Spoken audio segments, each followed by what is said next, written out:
يعني في حصل اتصال يا شيخ يوميا أقول لك في أنا 3 ساعات يوميا بس مباشر عندي بالتلفزيون، 3 ساعات هذا بالتلفزيون فقط غير التلفونات. يعني من الصبح إلى الليل أنا بالدعوة بحمد الله تعالى، لا أخرج إلا صلاة الجمعة. ولكن بحمد الله تعالى لم يحدث ما يحدث الآن في تاريخ إيران خلال 500 عام. الناس الآن عرفوا ما هي السنة، ما هي الإسلام، ويبكون. أين كنتم أنتم قبل 30 سنة؟ ما حديتونا حتى تورطنا مع هؤلاء الناس. ولذا هذه المسؤولية للعالم الإسلامي. الآن هم عيونهم للحرم، عيونهم لمكة والمدينة.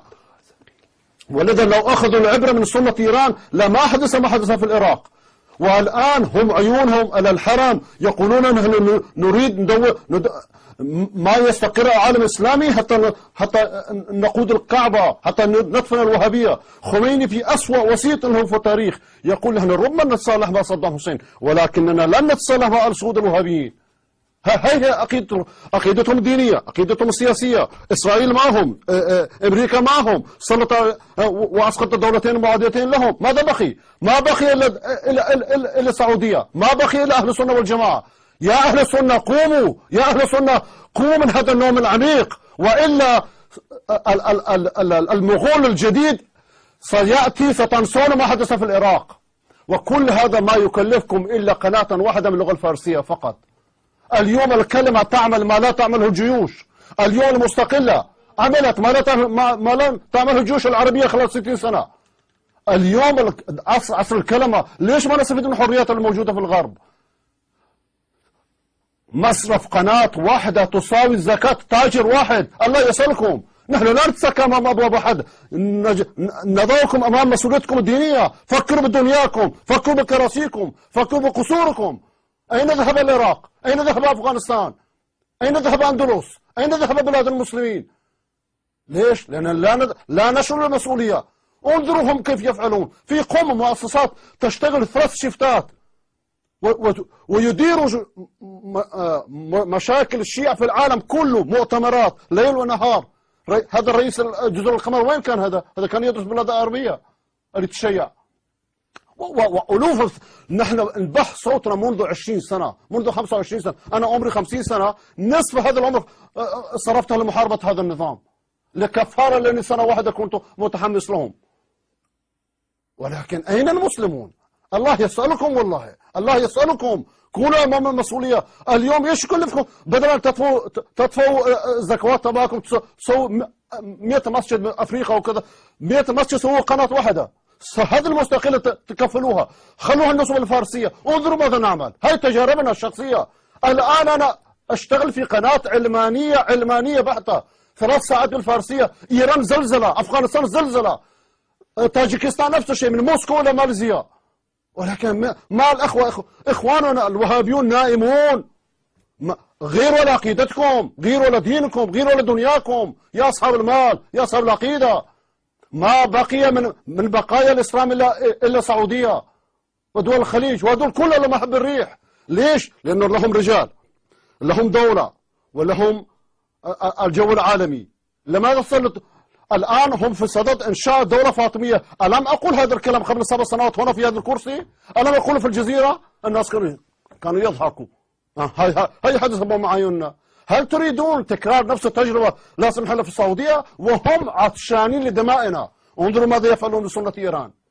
لو اتعظوا ما يحدث في سنة إيران والله لما حدث ما حدث في العراق. ولكن من الذي يسمع؟ والآن لو لم يدرى ولم يفهم ما يحدث في العراق، النار ما يقف لها هنا، لا سمح الله تعالى، لا سمح الله. والله يحفظ أرض الحرمين، والله يحفظ مكة والمدينة، والله يحفظ جزيرة العرب من شر هؤلاء الناس. ولكن نحن في موقع تاريخي، نحن في امتحان، نحن في اختبار أمام الله وأمام البشر. يجب نكون على قدر مسؤوليتنا. هاي كرسي فاضي، آيات الله وغير آيات الله أين مكانهم؟ ليش ما يجيون هنا؟ مش أصحاب المنطق؟ مش أصحاب الحجة الإلهية؟ الحجة التي لا تملك قدر النملة حجة جعلوها إلى حجة العصر، ولي العصر. أين هو؟ حجته فاضية. أين هو؟ آية الله سكر، شو اسمه هذا؟ ما في سكر بيده. يعرف لو يجي هنا ينفضح. آية الله شيرازي، مكارم شيرازي، وأنا أعرف منهم أسرار. أنا بانتظار يأتوا هنا فقط. ليش ما يجيون؟ يعرفوا ياخذوا مساكين الشيعة. والله نحن ينجرح قلبنا لما نرى إخواننا الشيعة ضحية بيد هؤلاء الناس. وإلا نحن إيش نقصد؟ نحن في العالم 1,600,000 مسلم، يعني 100 مليون شيعي لو تصنن وما تصنن إيش نستفيد؟ ولكن هم يستفيدون. أولا جيوبهم. أنتم ما تعرفون هذه الإصابات كيف يمتصوا الشيعة، كيف ضحايا ينظرون الشيعة كأسرى، ينظرون الشيعة كغنائم. أي شيعي يدفع خمس ماله كل سنة، ما يستطيع يذهب إلى العمرة إلا بدأ في الخمس، ما يستطيع يذهب إلى الحج إلا بدأ في الخمس، ما يستطيع يتزوج إلا بدأ في الخمس. خمس كله سهم الإمام. ومن الإمام هذا؟ إمام الثاني عشر. أين هو؟ صنعوا من أب لا ابن له إمام العصر، ولي العصر، حجة العصر، جعلوه مصر إله الكون. الآن يهتفون في إيران لا إله إلا زهرة، هذا هو عندي، لا إله إلا علي، لا إله إلا فاطمة. واستنوا، هم هؤلاء أحفاد يزدجرد في مؤتمر نهاون قال هكذا صراحة: عليكم بجنود عمر بن الخطاب في أقر داره.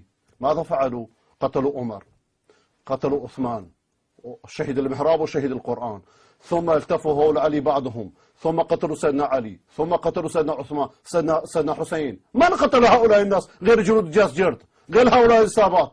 تسترت بالتشيع على البيت لخداع المسلمين. هم ليسوا بالشيعة. منذ أن أقحمت الإمامة والولاية والإسمة إلى فكر الشيعي لم يبقى هناك تشيع، لم يبقى. يا شيرازي تعال هنا فرجينا أنت شيعي ولا باطني، وغيره يا سيستاني يا منتظري. أين أنتم؟ لماذا ما تدافعون عن دينكم؟ لماذا ما تدافعون ألستم أنتم على حق؟ ووهابية أنجاس ونواصب وكفار. هاي نحن وهابية جينا، نحن سنة جينا. ليش ما طيب هم ما تجيوا هنا؟ يلا افتحوا باب إيران. نحن هنا في المستقلة وأنتم اجلسوا في إيران، ما فيش مشكلة، خلي كرسي مسكر. أنتم اجلسوا في إيران ونناقشكم مثل الجزيرة. ليش تخافون؟ إذن أنتم لستم أصحاب منطق، أنتم أصحاب مؤامرات، أصحاب مال. خدعتوا الشيعة وتريدوا أن تخدعوا العالم الإسلامي. ولكن يا شيعة العالم استيقظوا، يا إخواننا الشيعة، والله نشفق عليكم، والله نغار عليكم. أنتم إخواننا، أنتم عامة الناس مسلمين، علماء أنا لا أعتبرهم مسلمين، مش كفرد، مش كفرقة طائفة، أما عوامه مسلمين. وأنا دفعت ضريبة هذا أمام بعض المتعصبين. أنا برأي أمام الشيعة مسلمين، أمام بعض المتعصبين من بني ديننا ومن بني إخوتنا دفعت ضريبة لهذا. ولكن هذا الرأي فيه أقوله في كل مكان. طيب هؤلاء المسلمون طيب من ينقذه؟ والله يأتون في برنامج الشيعة رجالا ونساء ويبكون: لماذا أبانا ماتوا ولا شرك؟ لماذا أنتم تسألون؟ يقولوا لنا: أنتم تسألون يوم القيامة لماذا ما توقظنا؟ وفعلا منذ 500 سنة هم هكذا. أنتم ما تعرفون ماذا هي الفضائح في المجتمع الإيراني الآن بعد الثورة. فضائح. سمعت